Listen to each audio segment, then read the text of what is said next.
ஆண்டவனே துணையின்றி வாழும் அன்பு சொந்தங்களான மேஷ ராசிக்கு வணக்கங்க. எல்லாரும் எப்படி இருக்கீங்க? வளமா இருக்கோமா, நலமா இருக்கோமா? அதில் எப்போவுமே சந்தேகம்தான். ஏன்னா மேஷத்திற்கு நான் பல பதிவுகளில் சொல்லியிருப்பேன், எல்லாருக்கும் சாதாரணமாக கிடைக்கக்கூடிய விஷயம் கூட பல கட்ட போராட்டத்துக்கு அப்புறம் தான் மேஷத்துக்கு கிடைக்கும். ஆனால் நிலச்சிருக்கும். உண்மையாக உழைப்பை மட்டுமே நம்பக்கூடியவங்க, கடினமாக உழைப்பாங்க, கடுகளவும் யாருக்கும் துரோகம் நினைக்க மாட்டாங்க, கஷ்டத்தையும் மறைப்பாங்க, நஷ்டத்தையும் மறைப்பாங்க, சந்தோஷத்தை எல்லார்கிட்டையும் பகிர்ந்துப்பாங்க, எல்லாருக்கும் ஓடி போய் உதவி செய்வாங்க. ஒரு இடத்துல தப்பு நடக்குதுன்னா அந்த இடத்துல தட்டி கேட்கக்கூடியவங்களும் இவங்களா தான் இருப்பாங்க. முட்டி மோதியாவது தான் நினைச்சதை அடையணுங்கிறதுல வலுவான சிந்தனை கொண்டவங்க. இப்படிப்பட்ட உயர்ந்த உள்ளம் படித்த மேஷத்திற்கு தலைப்பை பார்த்திருப்பீங்க. 100 ஆண்டுகளுக்கு பிறகு கதவை தட்டும் பத்ர மாளவிய ராஜயோகம். 2 யோகங்கள் மேஷ ராசிக்கு. இனி வாழ்க்கை நிலைங்கிறது என்னதான் இந்த சனீஸ்வர பகவான் நம்மளை சோதனைக்கு உள்ளாக்கினாலும் ஒரு சில யோகங்கள் நமக்கு சாதகமாக நிற்கிறதுனால அவருடைய பாதிப்பு நம்மளை பாதிக்காத வகையில் தள்ளி போகுது. எதனால் நீங்கள் சிறப்பாக இருக்க போகிறீங்க? சொந்த பந்தங்கள் எல்லாமே புரளி பேச போகிறாங்க. எப்படி தான் இவன் மட்டும் நல்லா இருக்கானோ, எப்படி தான் இவன் மட்டும் நல்லா இருக்காளோ, அவ்வளோ கஷ்டப்பட்டாங்க, இப்போ பாரு எவ்வளோ சந்தோஷமா இருக்காங்க அப்படின்னு வயிறு எரிய போறாங்க. சொல்ல போனா அவங்களே உங்களை கஷ்டப்படுத்த நிறைய கெடுதல் வேலையை பார்த்துருப்பாங்க, அதெல்லாம் பழிக்கலையே அப்படின்னு சொல்லி கொஞ்சம் வயிறெறிஞ்சு போவாங்க. அது என்னமா பத்ர யோகம் மாளவிய யோகம் அப்படின்னு கேட்டீங்கன்னா சொல்றேங்க. மேஷராசி பூமிக்காரகன்னு சொல்லக்கூடிய செவ்வாய் பகவான அதிபதியா கொண்டவங்க. அதாவது நவ கிரகங்கள்லயே ரொம்ப வலுவான கிரகம்னாக்க சூரிய பகவான், செவ்வாய் பகவான். ஸோ நீங்கள் வலுவாக இருக்கணும்னாக்கா உங்கள் அதிபதி ரொம்ப வலுவாக இருக்கணும். அவருடைய பலம் கூடணும்னா முருகப்பெருமானை அழைக்க முடிவில்லாத வெற்றி தொடரும்.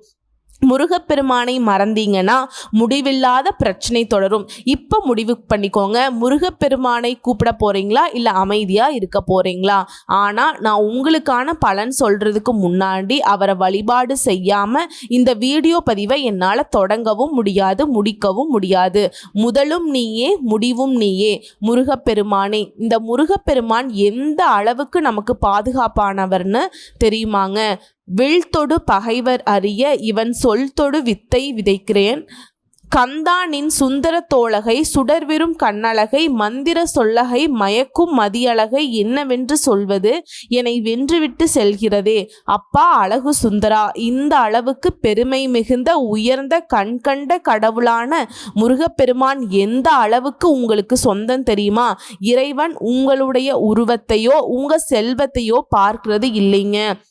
நம்ம சொல்லுவோம் கடவுள் என்ன எல்லாத்தையுமே பணக்காரங்களுக்கே கொடுத்துட்ருக்காரு அப்படின்னு. அந்த பணக்காரங்களுக்கு கொடுக்குறாருங்கிறத நம்ம முடிவு பண்ண முடியாதுங்க. நம்மளும் உண்மையான பக்தியை வைத்தால் நம்மளுடைய நிலை அதுக்கு தகுந்த மாதிரி மாறும். அவர் அதுக்கு தகுந்த மாதிரி உயர்வை கொடுப்பார். இப்போ குருவி தலையில் பலாப்பழத்தை வைக்க முடியுமா? குருவி தலையில் ஒரு கலாக்காயை வைக்கலாம், பலாக்காயை வைக்க முடியுமா? நமக்கு தான் தெரியும், சரிங்களா? பணக்காரனை பார்த்துட்டு அவங்களுக்கு ஒரு பிரச்சனையும் இல்லை, அவங்களுக்கு அவங்க சைஸுக்கு பிரச்சனை இருக்கும், ஓகேங்களா? நமக்கு இப்போ இருக்கக்கூடிய வாழ்க்கை நிலை சிறப்பாக இருக்கணுமா? தெய்வத்தை நம்புங்க, கடவுள் வழிகாட்டுவார். மேஷம் கட்டாயம் முருகப்பெருமானை நம்புங்க. உங்களுடைய உள்ளத்திலையும் சரி உங்களுடைய செயல்களிலும் சரி அவ பார்த்து பாருங்க. நீங்கள் துவண்டு போகக்கூடிய நேரத்தில், யாரும் துணை இல்லைன்னு நினைக்கக்கூடிய நேரத்தில், கலங்கி நிற்கக்கூடிய நேரத்தில் ஏதாவது ஒரு உருவத்தில் உங்களுக்கு துணையாக நிற்பார். ஆனால் முருகப்பெருமான கையெடுக்காம கடவுளே காப்பாத்து, கடவுளே காப்பாத்துனா எந்த கடவுள் வருவாங்க? கந்த கடவுள் தான் உங்களுக்கு எப்பவும் துணை. அதை மனசில் வச்சுக்கோங்க.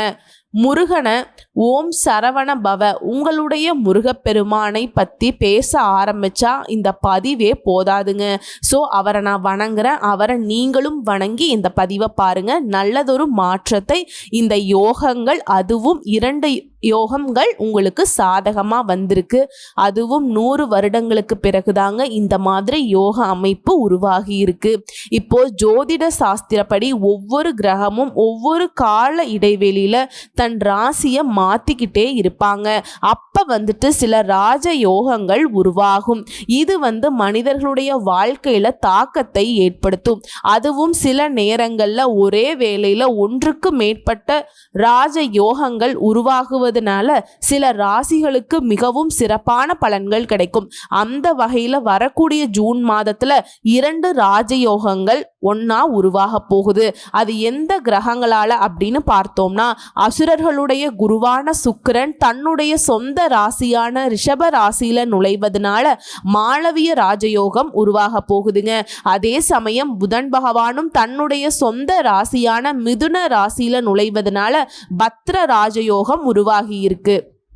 சொல்ல போனா அடுத்தடுத்துங்க ரிஷபம் மிதுனம் இந்த 2 ராசிகள்ல தான் இந்த 2 யோகங்கள் உருவாகி இருக்கு. இது கிட்டத்தட்ட இந்த 2 ராஜ யோகங்களும் உருவாகி 100 வருஷம் ஆகுது. ஸோ 100 வருடங்களுக்கு பிறகுதான் ஒரே வேளையில் இந்த 2 யோகங்களும் உருவாகி இருக்கிறதுனால இதனுடைய தாக்கம்ங்கிறது எல்லா ராசிகளுக்குமே அதிர்ஷ்டத்தை ஏற்படுத்தும். இதில் மிகவும் சிறப்பான அதிர்ஷ்டத்தை பெறப்போகிறது நம்முடைய மேஷம்தான். குறிப்பாக இதனால் தொழிலில் நல்ல முன்னேற்றம் அடையும். 100 ஆண்டுகளுக்கு பின் ஒரே வேளையில் உருவாகி இருக்கக்கூடிய இந்த பத்ர மாளவிய ராஜயோகங்களால அதிர்ஷ்டம்ங்கிறது மேஷ ராசிக்கு சொல்லுவாங்க இல்லையா, அல்வா சாப்பிடுற மாதிரி. இதனால உங்களுடைய தன்னம்பிக்கைங்கிறது வழக்கத்தை விட அதிகமா இருக்கும். உங்களுடைய ஆளுமை மேம்படும். நிறைய பணத்தை சம்பாதிக்கிறதோட வெற்றிகளையும் குவிக்க போறீங்க. அதே மாதிரி உங்க பணியிடங்கள்ல சிறப்பா செயல்திறன்களால முன்னேற்றத்தை காண போறீங்க. பதவி உயர்வு கிடைக்கும், அதற்கு வாய்ப்பு இருக்கு. அதே மாதிரி குடும்ப வாழ்க்கை ரொம்ப சிறப்பா இருக்கும். குடும்பத்தோட நல்ல நேரத்தை செலவழிக்கக்கூடிய வாய்ப்பு கிடைக்கும். மேஷம் ரொம்ப நாளா இதான் யோசிச்சுக்கிட்டே இருந்தீங்க சரியா, வீட்டில் டைம் ஸ்பெண்ட் பண்ண கூட முடியல, வாழ்க்கை ரொம்ப போராட்டமா இருக்கு, எதையோ நோக்கி ஏதோ ஒரு சிந்தனையில அப்படியே போயிட்டு இருக்கேன், ரொம்ப கஷ்டமா இருக்கு அப்படின்னு புலம்பி இருப்பீங்க. ஸோ இப்போ அந்த கஷ்டமான நிலை மாறுது. குடும்பத்தோட சந்தோஷமான நேரத்தை கழிக்க போறீங்க. அதே மாதிரி நீண்ட காலமாக நிலுவையில் உள்ள வேலையை இப்போ வெற்றிகரமாக செஞ்சு முடிச்சுக்க போறீங்க. இன்னைக்கு செய்யலாம், நாளைக்கு செய்யலாம், இன்னைக்கு முடியும், நாளைக்கு முடியும், இப்படியே போயிட்டு இருந்த வேலை அது இப்போ எல்லாமே சரியாக போகுதுங்க. யாரா வேணா இருங்க மேஷராசிக்காரங்க, இதுக்கு முன்னாடி ஒரு விஷயம் யோசிப்பீங்க, இது நமக்கு பொருத்தமாகுமா, உனக்கு பொருத்தமாகுமா, நான் அப்படின்லாம் நினச்சேன், நான் ஆணாச்சே பொண்ணாச்சே, இந்த தொழில் செய்கிறேன் அந்த தொழில் செய்கிறேன். இது மேஷராசியில் இருக்கக்கூடிய ஒவ்வொரு நட்சத்திரத்துக்கும் இந்த பொது பலன்கள் பொருத்தமாகும். கவலையே வேணாம், உங்களுக்கு பொருத்தமாகும். நீங்கள் எந்த துறைகளில் இருந்தாலும் சரி, என்ன வேலை செஞ்சாலும் சரிங்க, நீங்கள் எந்த ஜாதி ஜனமாக இருந்தாலும் சரி, உங்களுக்கு இதற்கான பலன் உண்டு. இது மனசில் வச்சுக்கோங்க. அதே மாதிரி சமூகத்தில் மதிப்பு மரியாதை அதிகமாகும். நிறைய பணத்தை சேமிக்க போகிறீங்க. இன்னும் சொல்ல போனால் வேலையில் மற்றும் வணிகத்தில் நல்ல முன்னேற்றத்தை காண போகிறீங்க. அதே மாதிரி ஒருத்தர் கீழே கை நீட்டி சம்பளம் வாங்கக்கூடிய தனியார் துறையோ அரசாங்கத்துறையோ கூலி வேலை செய்தாலும் சரிங்க, ஒரு முதலாளி கிட்ட சம்பளம் வாங்குறீங்க, உங்களுக்கு உயர்வு ஏற்படுதுங்க. ஆஃபீஸ் வேலை பார்க்குறவங்களுக்கு பதவி உயர்வு கிடைக்கும். கூலி வேலை பார்க்குறீங்கன்னா சம்பள உயர்வு கிடைக்கும். அதே மாதிரி இந்த பணியிடங்களில் நிலுவையில் இருக்கக்கூடிய வேலையுமே சிறப்பாக செஞ்சு முடிக்க போகிறீங்க. தொழில் பண்ணுறவங்க ஆண்களுக்கும் சரி பெண்களுக்கும் சரி, அதே மாதிரி வணிகம் பார்க்குறவங்களுக்கு பெரிய லாபத்தை தரக்கூடிய புதிய ஒப்பந்தங்கள் கிடைக்க வாய்ப்பு இருக்குது. நிதி ரீதியாக சிறப்பாக இருக்க போகிறீங்க. ஆரோக்கியம் மேம்படுது. வருமானத்தில் உயர்வு ஏற்படுது. புதிய வருமான ஆதாரங்களை உருவாக்கி கொள்ளக்கூடிய வாய்ப்பு இருக்குது. இது மட்டும் இல்லாமல் தொழில் ரீதியாக அதிர்ஷ்டத்துடைய ஆதரவை பெற போகிறீங்க. விளையாட்டு பயணங்கள் மேற்கொள்ளக்கூடிய வாய்ப்பு கிடைக்கும். எதிர்காலத்தில் லாபத்தை நோக்கி நகர்த்த போகிறீங்க. நீண்ட காலமாக கடின உழைப்புக்கான பலன் கிடைக்கலையேன்னு புலம்பிட்டு இருந்தீங்க இல்லையா, இப்போ சிறப்பான பலன் உங்களுக்கு கிடைக்க போகுது. உழைப்புக்கேற்ற பலன் கிடைக்கும். வீட்லேயுமே அடுத்தடுத்த சுப நிகழ்ச்சிகள் அதிகமாக நடக்க போகுது. நீங்களும் நிறைய சுப நிகழ்ச்சிகளை பங்கேற்கக்கூடிய வாய்ப்பு இருக்குது. இருக்குது. இது மட்டும் இல்லாமல் நீண்ட நாட்களாக உங்கள் மனசில் இருந்த ஆசைகள் எல்லாமே நிறைவேற வாய்ப்பு இருக்குது. அதாவது ஒட்டுமொத்தமாக சுக்கிர பகவானாலையும் புதன் பகவானாலையும் செல்வ செழிப்பு, காதல் வளமை எல்லாத்துக்குமே அடையாளமாக நீங்கள் இருக்க போகிறீங்க. சுக்கிர பகவானை பொறுத்த வரைக்கும் ஒரு மனுஷனுக்கு வாழ்க்கையில் என்னென்ன அதிர்ஷ்டம் கிடைக்கணுமோ எல்லாத்துக்குமே காரணகர்த்தாவாக இருப்பாருங்க. புதன் பகவானை பொறுத்த வரைக்கும் புத்திக்கு அதிபதி. இவங்க 2 பேருடைய கூட்டணிங்கிறது, அதாவது பலசாலி ஒருத்தன் புத்திசாலி ஒருத்தன் எந்த அளவுக்கு நல்ல நிலையில் ஒருத்தன் வாழ முடியுமோ அந்த மாதிரி உங்கள் விருப்பங்கள் எல்லாமே நிறைவேற போகுது. வருமானம் பெருக போகுது. போட்டி தேர்வுகளுக்கு தயாராகிட்டு இருக்கீங்க. அரசாங்க உத்தியோகத்துக்கு ட்ரை பண்ணிக்கிட்டு இருக்கீங்க. நீங்கள் எதிர்பார்த்த மாதிரி அரசாங்க உத்தியோகம் கிடைக்கும். பல வெற்றி வாய்ப்புகள் உங்களை தேடி வரப்போகுது. உத்தியோக பணியில் இருக்கவங்களுக்கு பதவி உயர்வோட சம்பள உயர்வு கிடைக்கிறதுக்கு வாய்ப்பு இருக்குது. பெண்களை பொறுத்த வரைக்கும் ஏகபோக வாழ்க்கை உங்களுக்கு சொந்தங்க. நிறைய பயணங்கள் போவீங்க. இடம் வாங்குறது, நிலம் வாங்குறது, சொத்து வாங்குறது, இந்த மாதிரி எல்லா விதங்களுமே இந்த நேரம் காலம் உங்களுக்கு முற்றிலும் சாதகமா இருக்கு. உங்களுடைய மூதாதையருடைய சொத்துக்கள் எல்லாமே இப்ப கிடைக்க போகுது. நீதிமன்ற கோர்ட்டு கேஸ் வழக்குகள் ஏதாவது இருக்கு அப்படின்னா அந்த தீர்ப்பு உங்களுக்கு சாதகமா அமையும். காதல் விவகாரங்கள்ல வெற்றி வாய்ப்புண்டு. திருமண வாழ்க்கையுமே மகிழ்ச்சிகரமா இருக்க போகுது. ஒட்டுமொத்தமா நீங்க ஒரு விஷயத்துல இறங்குனீங்கன்னா அப்படின்னாக்கா அதிலிருந்து பின்வாங்காத நிலையில முன்னேற்றத்தை பார்க்க போறீங்க. உங்களுடைய ஆளுமை மேம்பட போகுதுங்க. பெரியவர்களுடைய நல்ல உறவு உருவாக போகுது. உங்க உழைப்புக்கான சமூகத்தில் நல்ல பெயர் கிடைக்க போகுது. குடும்பம் மற்றும் திருமண வாழ்க்கையில் அமைதி நிலவ போகுது. வீடு, வண்டி, வாகனம் வாங்கக்கூடிய யோகம் உண்டாகுதுங்க. இன்னும் சிறப்பாக சொல்லணும்னா இந்த 2 யோகங்களும் உங்களுக்கு வந்துட்டு திகட்ட பணமழையில் நனைய வைக்க போகுது. இப்போ புதன் கிரகம் அப்படின்னாவே வணிக வாய்ப்பு, திறன், நல்ல தகவல் தொடர்பு, இதுக்கெல்லாம் காரணகர்த்தா புதன் பகவான். சொல்லப்போனால் புதன் பகவானை பொறுத்த வரைக்கும் நவ கிரகங்களுடைய இளவரசன் தான் நம்ம அடையாளப்படுத்துவோம். இந்த சுக்கிர பகவான் யாரு? அசுரர்களுடைய குரு. இவர் நினைச்சா ஒருத்தருடைய வாழ்க்கையை எவ்வளவு சிறப்பா மாற்ற முடியுமோ அந்த அளவுக்கு சிறப்பா மாத்துவார். சோ இந்த 2 கிரகங்களால தான் மேஷ ராசிகளுக்கு சாதகமான பலன்கள் அள்ளி கொடுக்க போறாங்க. எல்லாத்துலயுமே நன்மை கிடைக்க போகுது. செல்வங்கிறது பல மடங்கு அதிகமாக போகுது. வேலை ரீதியா சரியான முடிவுகளை எடுப்பீங்க. அதிகமா பணத்தின் வருமானம் இருக்கும். பொருளாதார நிலையில நல்ல மேம்பாடு இருக்கும். வேலையிலும் சரி வணிகத்திலும் சரி உயர்வு கிடைக்க போகுது. வாழ்க்கையில இனி நடக்கிறது எல்லாமே நேர்மறையான மாற்றங்களை கொடுக்கும். அதாவது நல்ல மாற்றங்கள், சாதகமான பலன்கள். புதிய தொழில் தொடங்க நினைக்கிறீங்களா? அதுல கூட உங்களுக்கு வெற்றி கிடைக்கும். புதிய பண ஆதாயங்கள் கிடைக்கும். வாழ்க்கையே சிறப்பா இருக்க போகுதுங்க. புதிய வழிகளில் இருந்து அதிர்ஷ்டம் கிடைக்க போகுது. பல பிரச்சனைகள் இருந்த இந்த காலகட்டத்திலிருந்து விடுபட போறீங்க. அடுத்தடுத்து வெற்றி மேல வெற்றி வந்து குவிய போகுது. லாபங்கள் உண்டாகுது. முதலீடுகள் கிடைக்கும். மன அழுத்தம் தீருது. எல்லாத்துலயுமே நீங்க ஜெயிச்சு காட்ட போறீங்க. தொலை தூரத்துல இருந்த நல்ல தகவல்கள் உங்களை தேடி வர போகுது. வாழ்க்கை துணையால உங்க மனக்குறைகள் தீர போகுது. குடும்பத்துல அந்யோன்யம் அதிகமாக போகுது. குடும்பத்தாரோட உள்ளூர்ல வெளியூர்ல கடல் கடந்து பயணம் போறதுக்கான வாய்ப்பு இருக்கு. குடும்பத்துல மகிழ்ச்சிக்கு குறைவில்லைங்க. உறவுக்காரர்கள் நண்பர்களுடைய வருகையினால குடும்பத்துல ஆனந்தம் ஏற்பட போகுது. வெளி உலகத்துல உங்களுக்கு இருந்த சங்கடங்கள், குழப்பங்கள், பலவிதமான பகைகள் எல்லாமே இப்ப சுத்தமா தீரப்போகுது. அந்யோன்யம் அதிகமாக போகுது. அதாவது உறவுகள் வகையிலும் சரி நண்பர்கள் வகையிலும் சரிங்க நெருக்கம் அதிகமாக போகுது. அதே மாதிரி வேற்றுமொழி பேசுறவங்களால, வேற்றுமொழி பேசக்கூடிய மனிதர்களால பெரிய அளவிலான ஆதாயம் கிடைக்க போகுது. கடல் கடந்து தொழில் பண்றீங்களா? வெற்றி நிச்சயம். தொழில் பண்ணணும்னு முயற்சி பண்றீங்களா? தாராளமா செய்யுங்க. ஏற்ற காலம்தான். தொழில் தொடங்குறதுக்கெல்லாம் யோகமான அமைப்பு. கடல் கடந்து உத்தியோகத்தில் இருக்கீங்களா? நீண்ட நாட்களாக இருந்து வந்த மன கஷ்டங்கள் தீருது.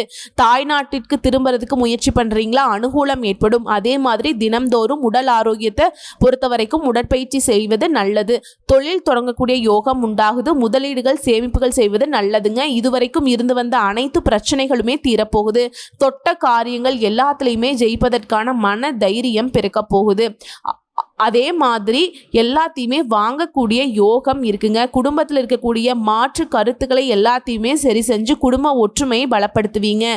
அந்த யோகம் இருக்கு. தொழில் வளர்ச்சி, வியாபார வளர்ச்சி, உத்தியோக வளர்ச்சி, பதவியில உயர்வு, புதுசாக வீடு வாங்கக்கூடிய யோகம், கார் வாங்கக்கூடிய யோகம். ஆக மொத்தத்தில் இந்த 2 யோகங்களும் உங்களுடைய வாழ்க்கைக்கு மாற்றத்தை கொடுத்துருக்கு, முன்னேற்றத்தை கொடுத்துருக்கு. ஸோ இப்போ வரைக்கும் பார்த்த விஷயத்திலிருந்தே மேஷ ராசிக்கு இந்த 2 கிரகங்களுடைய யோகம்ங்கிறது அதிர்ஷ்டத்துடைய ஒட்டுமொத்த அடையாளம்ங்கிறது மேஷ ராசிக்கு தான் அப்படின்னு சொல்லக்கூடிய அளவுக்கு எல்லாத்துலேயுமே சிறப்பான பலன்களை கொடுத்துருக்கு. சொல்லப்போனால் ஒவ்வொரு வேலையுமே புத்திசாலித்தனமாக செய்து வெற்றி பெற்று செல்வத்தை குவிக்க போகிறீங்க. குறிப்பாக இந்த பலன் கேட்குறவங்க எல்லாருமே கமெண்ட் பாக்ஸில் கேட்குறது, எனக்கு வேலை கிடைக்குமா, குழந்தை பாக்கியம் கிடைக்குமா, எனக்கு நல்ல தொழில் அமையுமா, இந்த மாதிரி திருமணம் நடக்குமா அப்படின்லாம் கேட்குறீங்களா? கட்டாயம் திருமணம் ஆகாதவங்களுக்கு நல்ல வரன் தேடி வரும். திருமணம் ஆனவங்களுக்கு வாழ்க்கைங்கிறது மகிழ்ச்சிகரமாக இருக்கும்.